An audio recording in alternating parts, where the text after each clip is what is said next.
Praise the Lord, everybody. So today is Sunday, which is the 5th of January, and it was a pretty good day today. I went to church, and my dad talked about. Sorry, I'm shaking the camera. Um, my dad talked about conditional promises today, and I thought that was kind of funny because the other day I just happened to be reading one of my favorite um, Bible scriptures, and that was Psalms chapter 1. And this is a perfect example of a conditional promise. So I thought I might as well, share it with everybody else.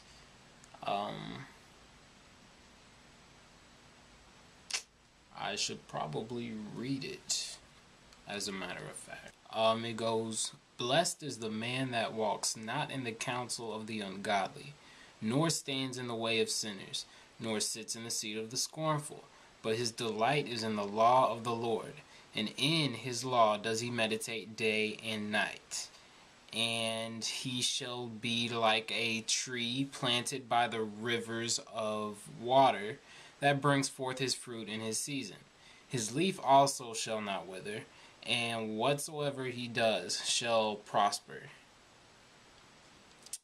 And it finishes off with the opposite of a godly person, which is, "The ungodly are not so, but are like the chaff which the wind drives away. Therefore the ungodly shall not stand in the judgment, nor sinners in the congregation of the righteous. For the Lord knows the way of the righteous, but the way of the ungodly shall perish." And basically, that was an entire chapter.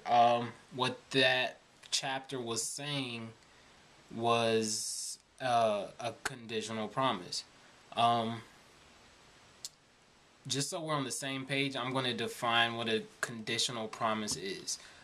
A conditional promise is a promise that is fulfilled only when certain circumstances are met. For example, it's kind of like a deal, like a bargain or something. Like, this will happen only if this circumstance is met. Whereas an unconditional promise is, something like, I don't know, what do you say to that? You said God's love. God's love is an unconditional promise. That means no matter what the circumstance is, God will always love you. So that's unconditional. But conditional is, like I said, a promise that is fulfilled only when certain circumstances met.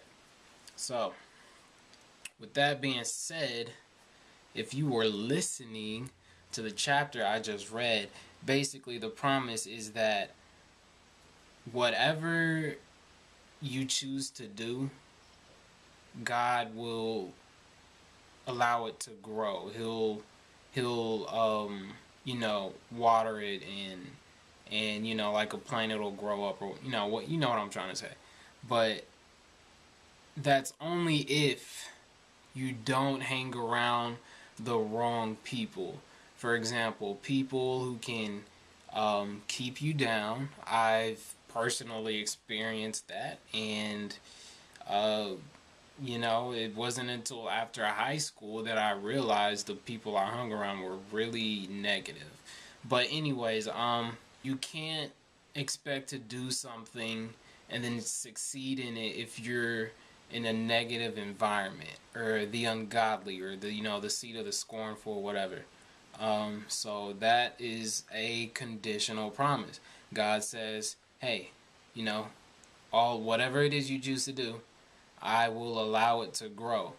But you have to be around, you can't be around the wrong people." Does that make sense? Well, it's like a physics law almost. It's like, well, no, duh, that, negative environment, you won't grow.